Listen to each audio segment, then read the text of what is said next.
Hi friends, welcome to our channel Self Study 2.2. नवीन वर्षाच्या तुम्हा सर्वांना हार्दिक शुभेच्छा. जेही या ठिकाणी आपला व्हिडिओ बघत आहे त्या सर्वांना एकदा मनपूर्वक हार्दिक शुभेच्छा. येणारं वर्ष त्यांच्यासाठी खूप आनंदाचं, खूप सुखसुविधा आणि खूप मोठा सक्सेस घेऊन यावं हीच माझी ईश्वराकडे प्रार्थना आहे.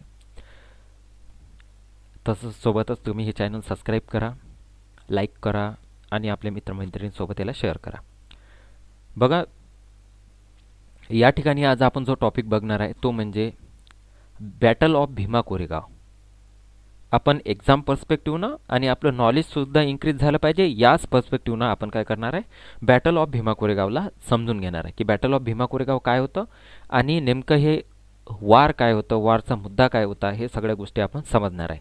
बरेच वेळा आपण बघतो की खूप साऱ्यांचं स्टेटस वगैरे राहते, बट त्याच्यात ते गोष्ट आपल्याला माहीत पडत नाही की नेमकं तितका विचार आपण करत नाही की नेमकं या युद्धाचं काय मायने होते, है ना. दलित लोकांच्या दृष्टिकोनातून या युद्धाचं काय महत्त्व आहे आणि भीमा कोरेगावच का, ह्या सगळ्या गोष्टी आपल्याला या ठिकाणी बघायच्या आहे. जास्त नाही, बट एक ओव्हरव्ह्यू आपण याचा घेणार आहे, ते म्हणजे Bhima Koregaon, the battle of Bhima Koregaon. Okay, तर सर्व या ठिकाणी बघा, तुम्हाला सुद्धा ऐकून थोडंसं आश्चर्य वाटन की लगभग त्यावेळेस दलित समजले जाणारे किंवा अनटचेबल समजले जाणारे जे 500 महार होते. महार एक कास्ट आहे बघा, जे आता SC मध्ये गणल्या जाते. आणि या Mahar 500 Mahar warriors means regiment होती, एक महार रेजिमेंट जी इंग्रजांनी त्यावेळेस स्थापन केलेली होती. महार रेजिमेंट जसं शीख रेजिमेंट आहे तसंच महार रेजिमेंट होती. या महार रेजिमेंटचे त्यावेळेचे, कारण ब्रिटिशकालीन रेजिमेंट आहे ते, तर त्यावेळेस त्या 500 महार सैनिकांनी काय केलेलं होतं, लगभग 28,000 जे पेशवे होते, पेशवा म्हणजे मराठे सैनिक होते, यांचा काय केला होता त्यावेळेस पराभव केलेला होता. बघा, वार काय होतं हे समजल्याशिवाय आपले व्ह्यूज देणं हे बरोबर नाही आहे. आपल्याला पहिला समजून घ्यावं लागेल की वार काय होतं, वॉरचा इश्यू काय होता, आणि देणं आपल्याला आपल्या कॉन्क्लुजनकडे वळावं लागेल. तर सुरुवात करू आपण समजून घेण्यापासून, शिवाजी महाराजांपासून. बघा, महाराष्ट्रामध्ये छत्रपती पदाची स्थापना शिवाजी महाराजांनी केली आणि बंद महाराष्ट्र एक छत्री अंमलाखाली आणला. त्यानंतर शिवाजी महाराजांचे जे मुलगा होता, शिवाजी महाराज म्हणजे आपले छत्रपती संभाजीराजे, ते छत्रपती झाले. त्यांच्या निधनानंतर राजाराम संभाजी झाले. बट संभाजीराजांचे जे मुलगे होते त्यांचं नाव होतं शाहू महाराज.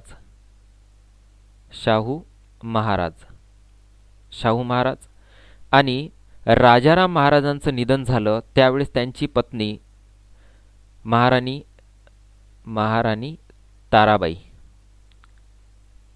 ताराबाई या काय करत होत्या, शासन करत होत्या. बघा, महाराणी ताराबाई सुद्धा खूप सक्षम होत्या. त्यांनी सुद्धा खूप दिवस मुघलांसोबत लढा चालविला आणि जे छत्रपती पदाची महिमा होती ते कायम ठेवली. बट ज्यावेळेस शाहू महाराज पदावर आले तर शाहू महाराजांनी काय केलं, शाहू महाराज ज्यावेळेस आले आणि शाहू महाराजांनी मागणी केली की मला छत्रपती बनायचं आहे, त्यावेळेस महाराणी ताराबाई आणि शाहू महाराज यांच्यामध्ये काय झालं, थोडा वादविवाद झाले. युद्धसुद्धा झालं. या खेळच्या युद्धामध्ये आपल्याला दिसून येते की शाहू महाराज काय झाले, जिंकले आणि महाराणी ताराबाईंचा काय झाला, पराभव झाला. म्हणून अशा तऱ्हेने मराठ्यांच्या छत्रपती पदाचे 2 गाद्या तयार झाल्या, म्हणजे 2 ठिकाणी आता छत्रपती बनले. एक म्हणजे महाराणी ताराबाई या कोल्हापूरला शासन करू लागल्या आणि शाहू महाराज हे सातारा या ठिकाणी शासन करू लागले. या युद्धामध्ये शाहू महाराजांना जिंकण्यासाठी ज्यांनी मदत केली किंवा ज्यांनी महत्त्वाचं कार्य केलं ते होते बाळाजी विश्वनाथ. आणि बाळाजी विश्वनाथ कोण होते, तर हे एक ब्राह्मण होते. आणि नंतर यांनाच शाहू महाराजांनी काय केलं, पेशवा पद निर्माण करून त्यांना पहिलं पेशवे बनवलं. बघा, थोडं आपण पुढे गेल्यानंतर आपल्याला दिसून येते की आपल्याला आता पेशव्यांची वंशवाळ पाहायची आहे. ज्यावेळेस शाहू महाराजांचं निधन झालं 1749मध्ये, त्यानंतर खरी महत्त्व आलं ते म्हणजे पुण्याच्या पेशव्यांना. कारण पेशवे पुण्याला राहत होते, तर पुण्याच्या पेशव्यांना काय झालं, शनिवारवाडा त्या ठिकाणी राहत होते, तर त्यांना काय झालं, महत्त्व आलं. म्हणजे जे मान मर्यादा आतापर्यंत छत्रपती पदाला होती ती कमी झाली आणि आता ते सगळं महत्त्व किंवा सत्तेचं एकत्रीकरण, पॉवर कॉन्सन्ट्रेशन कुठं झालं, आता पेशव्यांकडे पॉवरचं कॉन्सन्ट्रेशन झालं. म्हणजे पेशव्यांच्या हाती पूर्ण पॉवर आले. छत्रपती पद हे मात्र नाम मात्र राहिलं. तर अशा प्रकारे बाळाजी विश्वनाथांचं जे निधन आहे हे 1720मध्ये झालं आणि त्यांच्यानंतर त्यांचा मोठा मुलगा ज्याचं नाव होतं बाजीराव पहिला किंवा ज्याला विसाजी असं सुद्धा म्हटलं जाते. तर हे काय होतं, हे काय झाले, पेशवे झाले. त्यांच्यानंतर बघा, त्याच्यानंतर बाळाजी बाजीराव, ज्यांना नानासाहेब सुद्धा म्हटले जाते, हे सुद्धा पेशवे झाले. हे पेशवे झाले. आपल्याला बघा हे पेशव्यांचं हे नाही पाहायचं आहे, बट याची एक शृंखला आपल्या लक्षात, एक माइंडमध्ये कन्सेप्ट बनली पाहिजे. त्यासाठी आपल्याला हे समजणं इम्पॉर्टंट आहे. ठीक आहे. यांच्यानंतर माधवराव पेशवे झाले. ठीक आहे. सण वगैरे या ठिकाणी नाही लक्षात ठेवले चालेल, लक्षात ठेवत असेल तर ठेवून द्या. तर माधवराव पेशवे झाले. माधवराव पेशवे झाले त्यावेळेस त्यानंतर नारायणराव पेशवे झाले. नारायणराव ज्यावेळेस पेशवे झाले त्यावेळेस रघुनाथराव हे म्हणजे त्यांचे काका, त्याला असं वाटत होतं की मी पेशवे झालो पाहिजे, म्हणून त्यांनी काय केलं की नारायणरावांची हत्या केली. ओके. नारायणरावची हत्या केली आणि स्वतःला पेशवे बनवलं. त्यानंतर जे पेशवे पदावर आले ते म्हणजे सवई माधवराव. हे नारायणरावांचे कोण होते, पुत्र होते, सवई माधवराव. आणि सवई माधवरावांच्या निधनानंतर पेशवे पदावर आले ते म्हणजे दुसरा बाजीराव. इथं आपल्याला इम्पॉर्टंट आहे. यांचा काळ होता 1775 ते 1818. ठीक आहे. म्हणजे दुसरा बाजीराव हे पहिल्या बाजीरावाचा आणि यांचा काही संबंध येत नाही. हे दुसरा बाजीराव म्हणजे सेकंड बाजीराव आहे. आणि यांचं राहणंसुद्धा पुण्याले होतं. त्यावेळेची काय परिस्थिती होती की हे युद्ध झालं हे आपल्याला थोडंसं बघावं लागेल. बघा, दुसऱ्या बाजीरावाच्या याच्यामध्ये जे शासन मराठ्यांनी पहिले किंवा पहिल्या पेशव्यांनी किंवा पहिले छत्रपती शिवाजी महाराजांनी यांनी चालवलं, जनतेची काळजी घेतली किंवा ज्या प्रकारे सरदार त्यांच्याविषयी विश्वसनीय होते, तशी परिस्थिती या काळात तरी राहिली नाही. म्हणजेच छत्रपती जे बाजीराव दुसरे आहे, बाजीराव दुसऱ्याच्या काळात बाजीरावाला विरोधक खूप झाले. इवन त्यांच्या राज्यातले विरोधक आपल्याला बाजीराव दुसऱ्याला दिसून येते. आणि अशा प्रकारे बाजीरावांनी आपल्या सरदारांविरुद्ध लढण्यासाठी मदत मागितली ते इंग्रजांना. मग आता इंग्रज कोण होते हे सुद्धा बघावं लागेल. इंग्रज भारतात आले ते म्हणजे 14व्या शतकात. ठीक आहे. 1400चा काळ चालू होता. 1498ला युरोपियन आले. तर तुम्ही समजू शकता की 14व्या शतकामध्ये आपल्या ठिकाणी आपल्या इथं कोण आले, इंग्रज आले. आणि लगभग 1757 पासून त्यांनी भारताचं शासन बंगालपासून आपल्या हाती घ्यायला सुरुवात केली. आता त्याच्या हाती शासन आल्यानंतर त्यांना पहिली गरज होती ते म्हणजे इथच्या लोकांना समजून घेण्याची. जसं इंग्लंडमध्ये किंवा अमेरिकेमध्ये आपण गोळाकारा भेद पाहतो, तसंच त्यांनी इथची बायोग्राफी वगैरे ओळखली आणि त्यांनी पाहिलं की भारतामध्ये त्यांना गरज पडेल ते म्हणजे सैन्याची. आणि ज्यावेळेस ते आले तर त्यावेळेस तर तेवढी संख्याही त्यांची होती नाही. म्हणून त्यांनी सैन्यामध्ये जे आपल्या समाजाने ठुकरावलेला वर्ग होता, ज्याला आपण ब्राह्मण म्हणतो, क्षत्रिय म्हणतो, शूद्र म्हणतो, वैश्य म्हणतो आणि शूद्र म्हणतो, जे आपली वर्णव्यवस्था या 4 वर्णात विभागली होती, तर यामध्ये ब्राह्मण जे वैचारिक कार्य करत होते, क्षत्रिय जे रक्षणाचं काम करत होते, वैश्य जे व्यापार करत होते आणि शूद्र जे या 3ही वर्गाचं काम करत होते, यांची सेवा करावी लागत होती, अशी वर्णव्यवस्था आपल्या इथं होती. बट आपल्याला दिसून येते की या शूद्रांवर त्यावेळेस होणारे अन्याय, माणसाला माणसापासून केलेलं दूर हे वर्तन आणि मनुस्मृतीसारख्या ग्रंथानं त्यांच्यावर बघा त्यांच्यावर केलेला अन्याय हा खूप म्हणजे भयंकर आपल्याला त्यावेळेस दिसून येते की त्यावेळेचा हा अन्याय आहे. मग इंग्रजांना या ठिकाणची जॉग्राफी समजली, या ठिकाणची सामाजिक व्यवस्था समजली. त्यांनी त्यावेळेस जे शूद्र या तीनही वर्गांनी नाकारलेले होते त्या शूद्र, त्या दलित लोकांना काय केलं, त्यांनी आपल्या सैन्यामध्ये काय दिली, जागा दिली.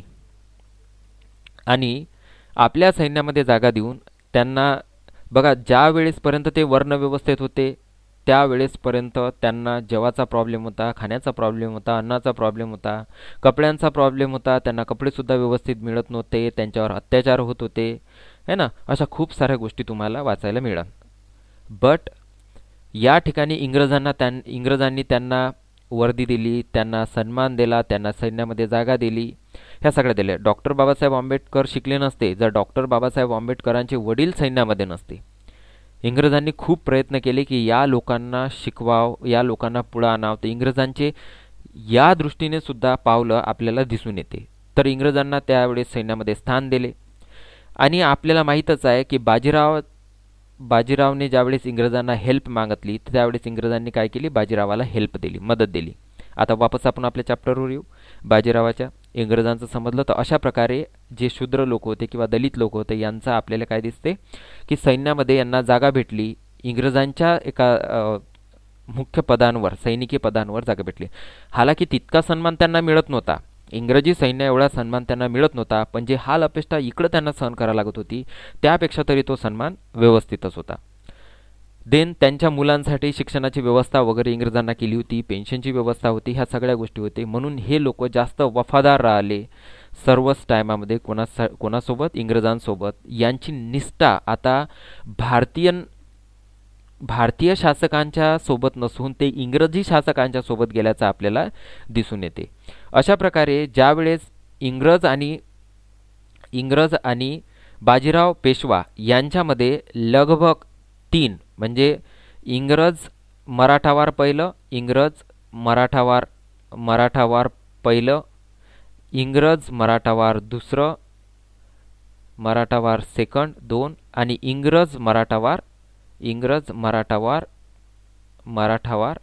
3 असे 3 वार झाल्याचं दिसते. आणि आपल्याला ज्या शिकायचं आहे ते म्हणजे तिसरं वार. कारण इंग्रज मराठा तिसरं जे वार होतं हे वार शेवटचं वार होतं, युद्ध होतं, ज्याच्या माध्यमातून बाजीराव पेशव्याने प्रयत्न केला, त्र्यंबकजी ढिंगडेच्या नेतृत्वाखाली प्रयत्न केला की एकदाचं इंग्रजांचं जे वर्चस्व आपल्यावर आलेलं आहे, कारण की तोपर्यंत त्यांनी खूप साऱ्या गोष्टी इंग्रजांनी पेशवा बाजीराव दुसऱ्यावर लादलेल्या होता. तर अशा प्रकारे तिसऱ्या वारमध्ये काय दिसते आपल्याला की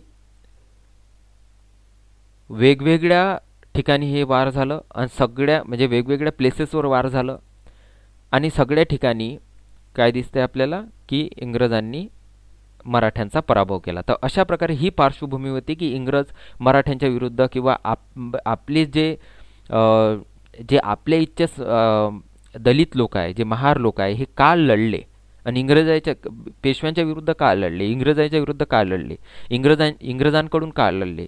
तर याच्यावर बरेचसे जणांना आक्षेप होते, त्याच्यामागे ही सर्व पार्श्वभूमी आहे. तर बघा या ठिकाणी युद्ध जे झालं ते 1 जानेवारी 1818 मध्ये हे युद्ध झालं. यामध्ये पेशवा बाजीराव 2 पूर्णतः पराभव झाला, त्याचावाला तो हरला, सगळं सैन्य या ठिकाणी मारलं गेलं. आणि जे वार बघा हे नुसतं वार नव्हतं, तर असं म्हटलं जाते भीम सैनिकांकडून सुद्धा की हे नुसतं वार नव्हतं, तर हे काय होतं, एक प्रकारचा जो हजारो वर्षापासून हा दलित समाज यांच्याकडून पिळला गेला होता. कारण असं म्हणते की पुण्यामध्ये पेशव्यांच्या शासनकाळामध्ये जे अन्याय अत्याचार आहे शूद्रांवर झालेले, इवन त्या काळामध्ये शूद्रांना थुंकण्याचा सुद्धा, आपल्या गळामध्ये थुंकण्यासाठी मडकं लावावं लागत होतं, एखाद्या याच्यावर सावली नाही पडली पाहिजे म्हणून पाठीमागे झाडू लावावा लागत होता. तर हे ऐकून सुद्धा आपल्याला आता थोडं वेगळं वाटते, बट त्यावेळेची ही परिस्थिती होती आणि पेशव्यांच्या काळामध्ये ह्या सगळ्या गोष्टी जास्त होत्या असं सुद्धा आपल्याला या ठिकाणी दिसून येते. बघा, छत्रपती शिवाजी महाराजांच्या काळामध्ये तर सगळ्यांना समान संरक्षण होतं, सैन्यामध्ये सगळे लोक होते. छत्रपती शिवाजी महाराजांनी ना असा भेद केला ना असं काही त्यांनी असं, त्यांच्या सैन्यामध्ये सगळ्या प्रकारचे लोक होते, म्हणून छत्रपती शिवाजी महाराजांना शासन करणं सोयीचं झालं. सगळ्यांनी त्यांना साथ दिली आणि महाराष्ट्र एक बनला. बट या काळामध्ये आपल्याला हे भेदभावाचं जास्त दिसते. इवन बाजीराव सेकंडलाच पहा, एका मुस्लिम मुलीसोबत लग्न केलं म्हणून त्यांना सुद्धा खूप या गोष्टी फेस कराव्या लागल्या म्हणते त्या काळात. तर हे सुद्धा आपल्याला दिसून येते. तर 1818मध्ये 1 जानेवारी 1818मध्ये पेशवा बाजीराव हरला आणि पेशवा बाजीरावाला ज्या ठिकाणी हरवलं तेच होतं भीमा कोरेगाव. ठीक आहे, हे ठिकाण पुण्यामध्ये येते. आणि म्हणून 1 जानेवारी बघा पुढं काय झालं की पेशव्याला मग नंतर हरल्यानंतर इंग्रजांनी उत्तर प्रदेशमध्ये कानपूर या ठिकाणी नेऊन ठेवलं आहे ना. कानपूरमध्ये विठूर नावाचं ठिकाण होतं, त्या ठिकाणी नेऊन ठेवून दिलं. आणि महाराष्ट्रामधून जे पेशव्यांचं शासन होतं पूर्णतः आता खतम झालं आणि इंग्रजांनी आपलं शासन चालवायला सुरुवात केल्याचं आपल्याला दिसते. आणि तेव्हापासून 1818 पासून जे महाराष्ट्रामध्ये शासन होतं ते म्हणजे इंग्रजांचं. ओके. आणि याच गोष्टीचा संदर्भ घेऊन की ज्यावेळेस डॉक्टर बाबासाहेब आंबेडकर दलितांच्या हक्काची लढाई लढत होते त्या काळामध्ये त्यांनी जे दलित लोक आहे, जे मागासलेले लोक आहे, जे शेड्यूल कास्टमध्ये येणारे लोक आहे, अनटचेबल्स आहे, यांच्यामध्ये सन्मान जागा करण्यासाठी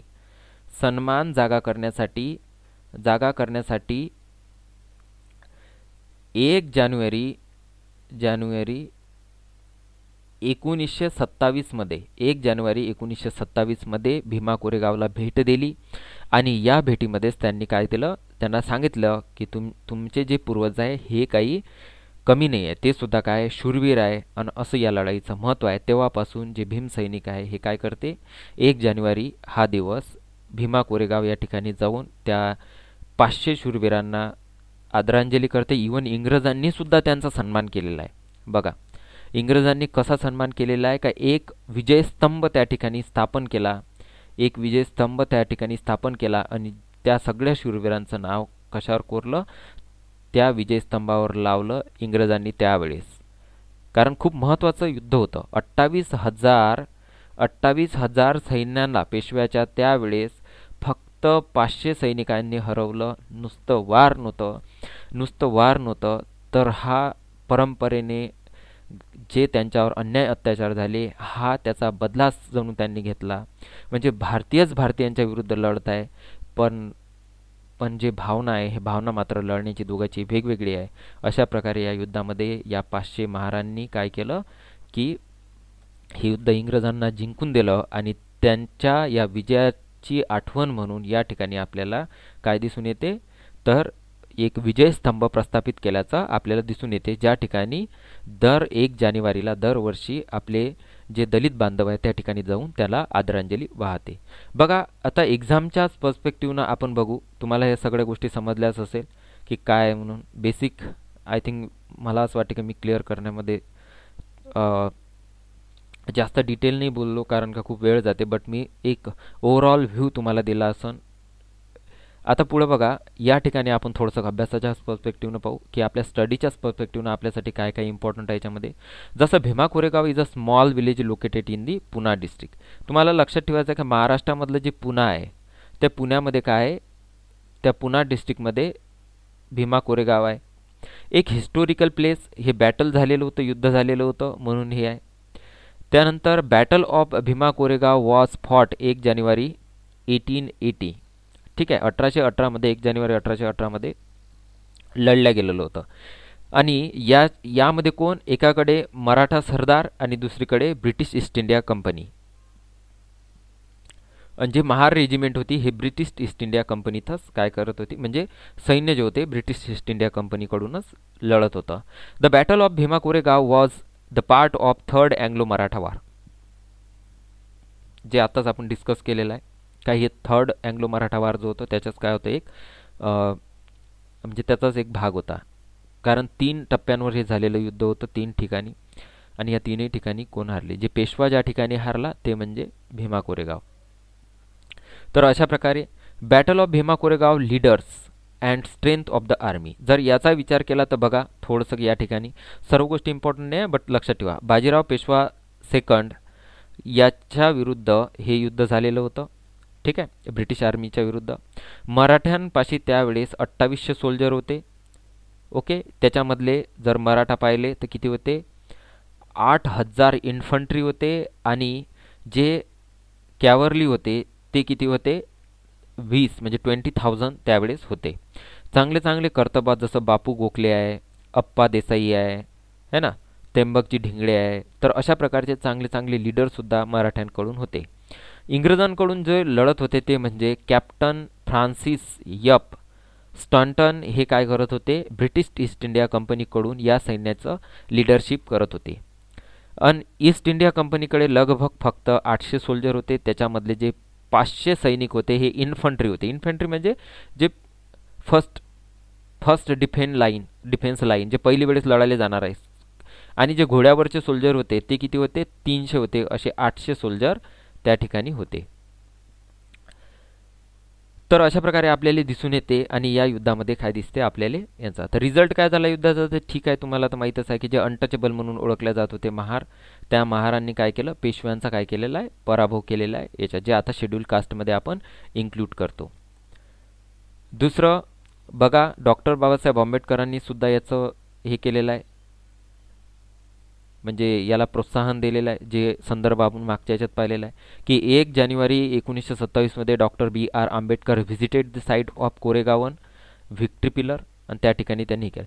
every new year the thousands of follower visit to sites and commemorate the visit of B.R. Ambedkar. बघा, थाउजंड्स ऑफ फॉलोअर, हजारो लोक त्या ठिकाणी जाते आणि काय करते, त्या 500 वीर सैनिकांना आदरांजली देते. Who won the battle of Bhima Koregaon, तर साहजिकच आहे ब्रिटिश ईस्ट इंडिया कंपनी ज्यांच्याकडून महार कम्युनिटी लढत होती ते या वारमध्ये जिंकले. Why did the battle of Bhima Koregaon happen, battle का झालं होतं त्याचा पूर्ण इतिहास आपण खालतं पाहिला, पूर्ण नाही पाहिला बट एक ओव्हरव्ह्यू घेण्याचा प्रयत्न केला आणि हेच ते वार होतं. व्हाय इज भीमा कोरेगाव फेमस, भीमा कोरेगाव का फेमस आहे, कारण डॉक्टर बाबासाहेब आंबेडकरांनी पुन्हा एकदा वंचितांना, दलितांना आठवण करून दिली की भीमा कोरेगाव त्यांच्यासाठी काय इम्पॉर्टंट आहे. तर अशा प्रकारे बघा आता येणाऱ्या दिवसांमध्ये या ठिकाणी तुम्ही अर्जुन रामपालचा एक मूवीसुद्धा रिलीज होणार आहे, तो म्हणजे बॅटल ऑफ भीमा कोरेगाव. नक्कीच हा मूवी बघा. आणि अभ्यासाच्या दृष्टिकोनातून सुद्धा भीमा कोरेगाव इम्पॉर्टंट आहे, दलितांच्या सन्मानाच्या दृष्टिकोनातून सुद्धा भीमा कोरेगाव इम्पॉर्टंट आहे. आणि या ठिकाणी आपण त्याचं इम्पॉर्टन्स समजून घेतलं. बऱ्याचशा गोष्टी माझ्याच्यानं कवर नसून झाल्या कारण वेळ खूप कमी राहते आपल्यापाशी, नाही तर व्हिडिओ खूप लंबा होऊन जाते. ॲप्रॉक्सिमेटली आपण 30 मिनिटपर्यंत कवर करू शकतो एखादा टॉपिक, नाहीतर तो खूप वाढत जाते. समजायला आणि शिकायला गेलं तर खूप साऱ्या गोष्टी असते, बट आपल्याला काही गोष्टी फक्त अभ्यासाच्याच पर्स्पेक्टिव्हनं आणि नॉलेज वाढवण्याच्याच पर्स्पेक्टिव्हनं बघावं लागेल.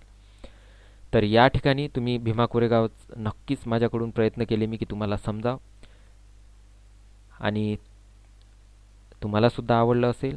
अशा प्रकारे या ठिकाणी once again I tell you happy new year. And या ठिकाणी थांबू आपण. Thank you very much.